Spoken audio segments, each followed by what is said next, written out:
साथियों नमस्कार। गिरीश चंद पांडे पुनः आपके समक्ष एक नया ज्वलंत मुद्दा लेकर आया हूं। आज का मेरा मुद्दा है विदेश व्यापार नीति 2023, फॉरेन ट्रेड पॉलिसी 2023।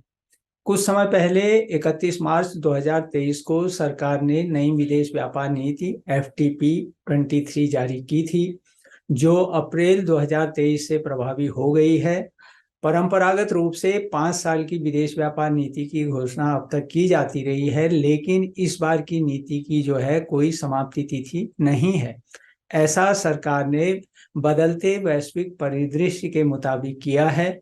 हालांकि इसको समय समय पर अपडेट किया जाता रहेगा। सरकार का यह निर्णय समझदारी भरा प्रतीत लगता है, क्योंकि वैश्विक हालात को देखते हुए जबकि विश्व में मंदी का दौर जारी है, ऐसी स्थिति में समयबद्ध प्रतिक्रिया देने में कठिनाई तो होगी ही।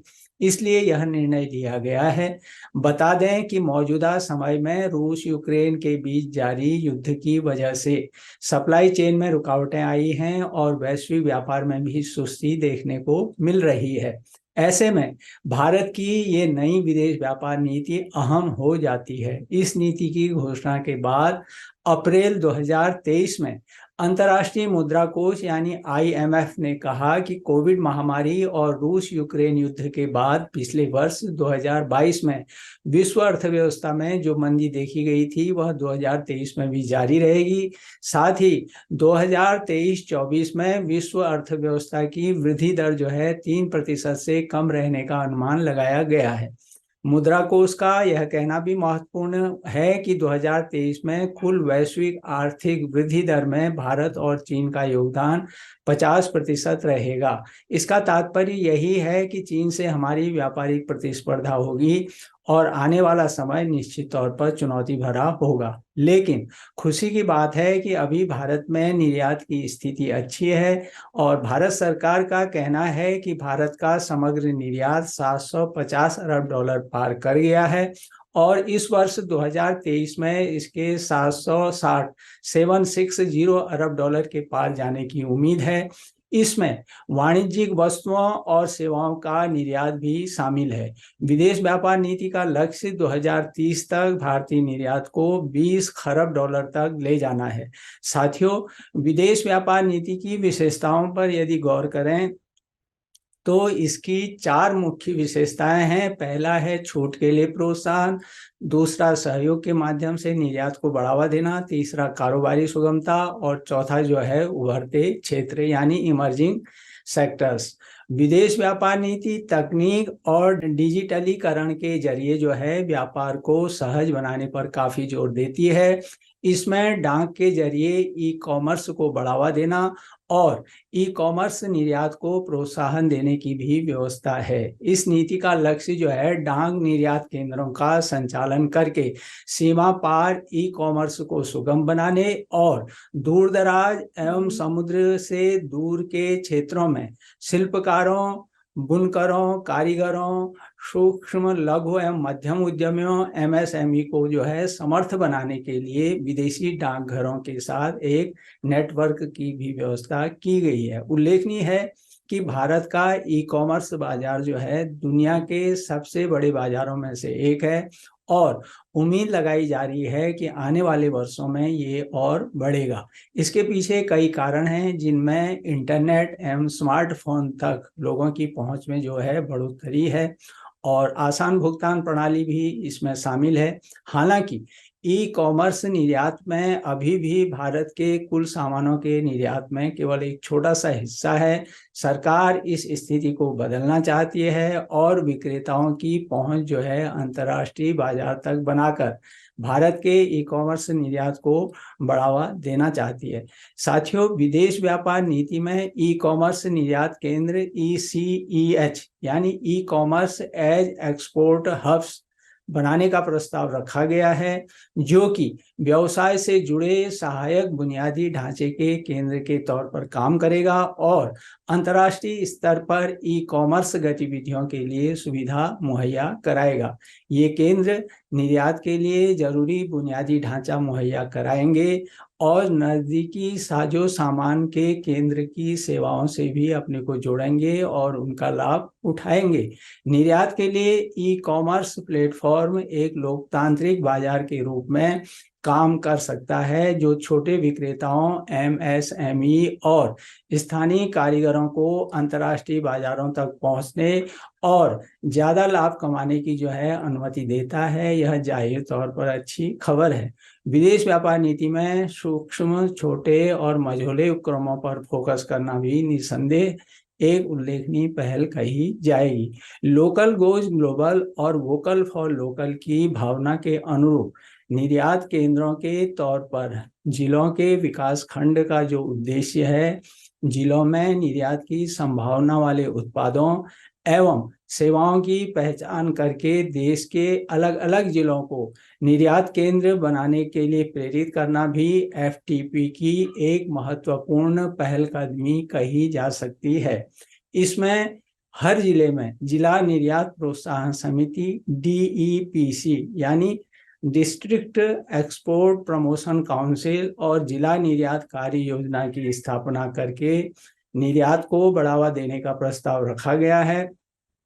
इन पर ऑनलाइन निगरानी रखी जाएगी।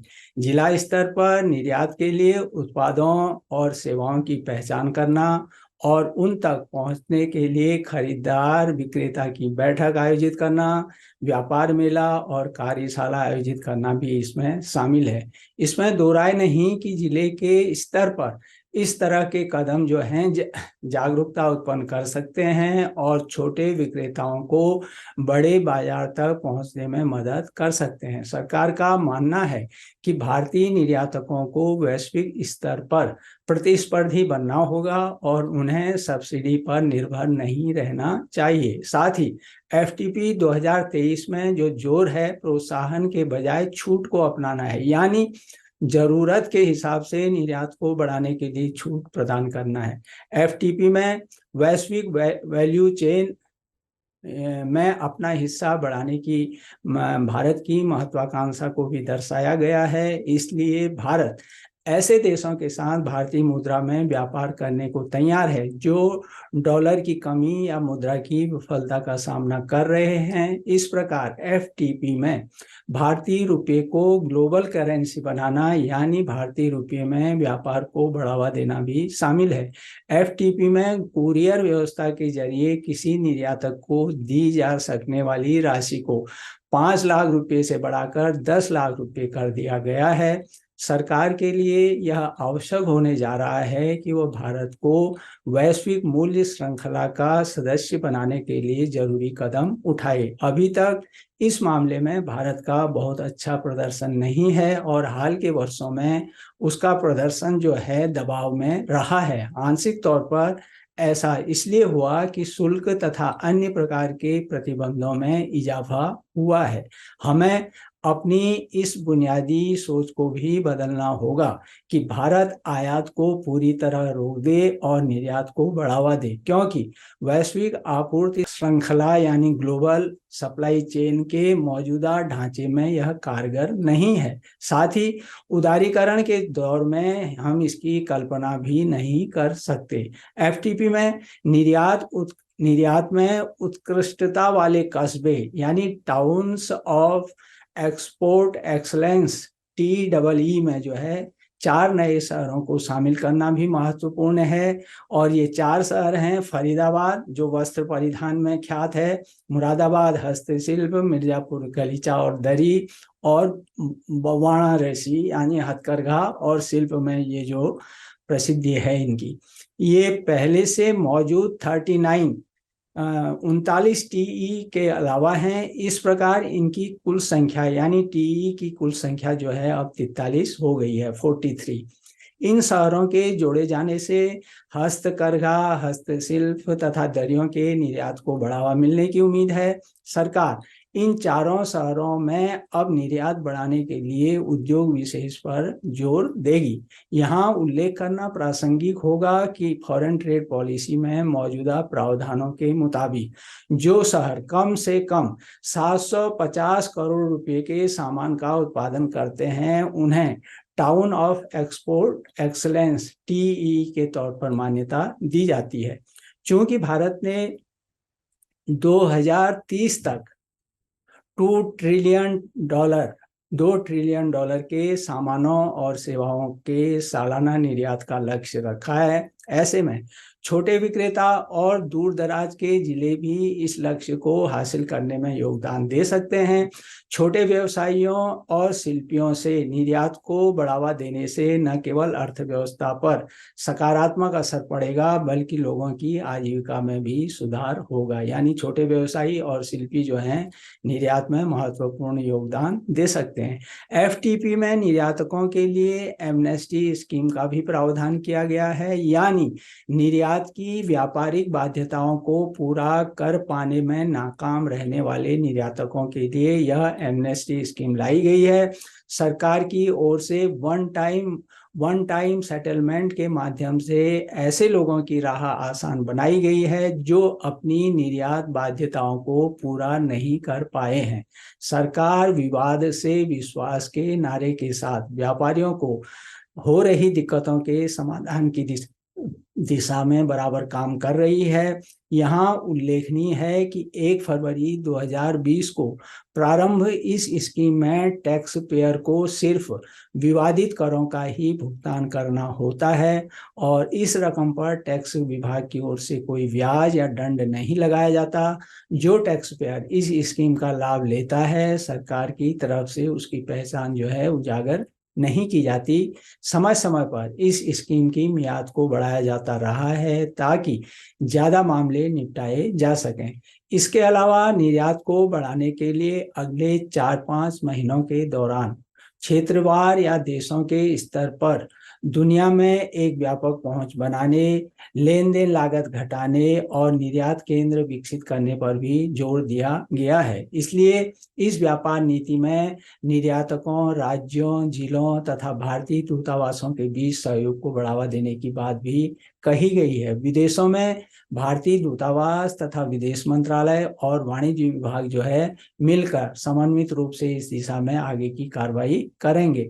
मैं यहाँ पर इस विदेश व्यापार नीति के बारे में कुछ बातों पर गौर करने का सुझाव देना चाहूँगा। मसलन पहला, FTP में लक्ष्य तय करने के साथ साथ यह भी जरूरी है कि घरेलू नीतियों के निर्माण पर भी ध्यान दिया जाए ताकि निर्यात को अधिक प्रतिस्पर्धी बनाया जा सके। और दूसरा, विनिमय दर नीतियों को ऐसा बनाया जाना चाहिए जिससे निर्यातकों को मदद मिले। आयात शुल्क को भी नीचे लाया जाना चाहिए ताकि निर्यातकों की लागत कम हो सके।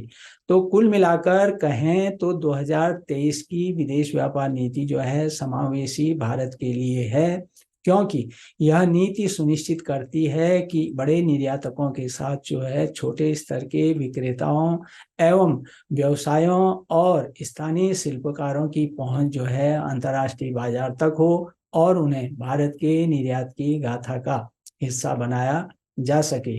साथियों, यह नीति आत्मनिर्भर भारत की दिशा में भी एक महत्वपूर्ण कदम है।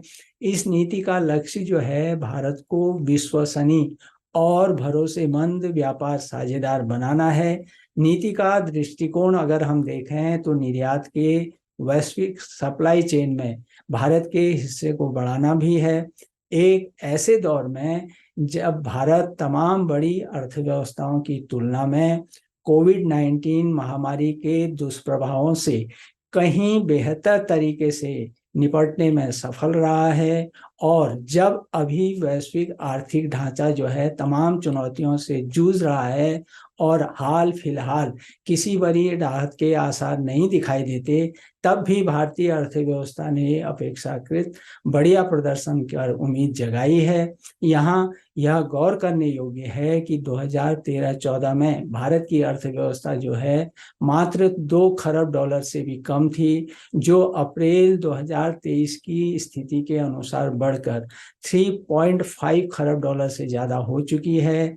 ऐसी स्थिति में भारत के 2030 तक 7 खरब डॉलर की अर्थव्यवस्था बनना असंभव प्रतीत नहीं होता। इस प्रकार तमाम भू राजनीतिक एवं भू आर्थिक समस्याओं के बावजूद यदि भारत की आर्थिक वृद्धि में तेजी कायम है तो यह स्थिति शुभ संकेत ही कही जाएगी। और इसी कारण अंतर्राष्ट्रीय मुद्रा कोष ने विश्व अर्थव्यवस्था में जो है भारत को एक चमकता सितारा बताया है। तो साथियों, ये मेरा आज का विचार था जो मैंने आपके समक्ष बांटा, और आप अपनी टिप्पणी अवश्य दें। पसंद नापसंद, लाइक डिसलाइक दोनों का ही मैं स्वागत करूंगा, क्योंकि दोनों ही से तो मुझे आगे अपने विषय को और बेहतर ढंग से पेश करने में सुविधा मिलेगी। साथियों, यदि आपने मेरे इस चैनल को सब्सक्राइब नहीं किया है तो कृपया कीजिएगा। और एक निवेदन और है, जो भी सामग्री प्रस्तुत करता हूँ ज्वलंत मुद्दे होते हैं, किसी भी प्रतियोगी परीक्षार्थी के लिए लाभदायक सिद्ध हो सकते हैं, तो आप अपना योगदान इस रूप में दे सकते हैं कि इसको शेयर करें। और अंत में बाजार में मेरी कुछ पुस्तकें उपलब्ध हैं जिनका मैं बराबर लिंक दे रहा हूं। यदि आप उनका अध्ययन करेंगे तो मुझे पूरा भरोसा है आप लाभान्वित होंगे। तो इन्हीं बातों के साथ मैं अपनी वाणी को विराम देता हूं और मिलता हूं मैं आपसे अगले गुरुवार को। तब तक आप सुखी रहिए, स्वस्थ रहिए, प्रसन्न चित्त रहिए, और साथ में मेरे आने वाले ज्वलंत मुद्दे का बेसब्री से इंतजार कीजिए। एक बार फिर नमस्कार।